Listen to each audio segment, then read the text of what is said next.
Hi friends, మనం ఇప్పుడు Telangana style మక్క గ్యాలరీ రెసిపీ తెలుసుకుందాము.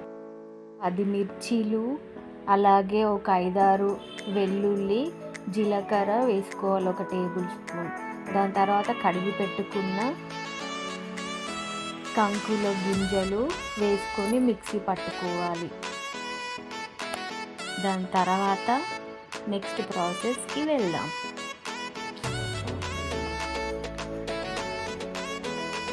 ఆయిల్ పెట్టుకొని వేడయి చూసుకున్న తర్వాత కాస్త ఉప్పు వేసుకొని పిండిని మంచిగా బీట్ చేసుకోవాలి. దాని తర్వాత గ్యారెలు వేసేసుకోవడమే. గ్యారెలు ఒక్కొక్కటిగా వేసేసుకోవడమే. గ్యారెలకి మధ్యలో హోల్ పెట్టడం వల్ల గ్యారెలు ఈవెన్గా మంచిగా గోల్డెన్ బ్రౌన్ కలర్ వస్తాయి. దీనివల్ల క్రిస్పీగా ఉంటుంది. ఇలా గ్యారెలన్నీ వేసేసుకొని ఒక 5 మినిట్స్ ఆగి తిప్పేసుకోవాలి.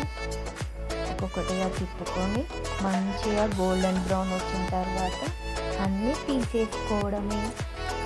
దీన్ని మనము కర్రీతో తినొచ్చు, లేదంటే ఉట్టి కూడా తినొచ్చు. మంచి టేస్టీ తెలంగాణ స్పెషల్ మక్క గ్యారెలు మీకోసం. Please like, share, subscribe my channel.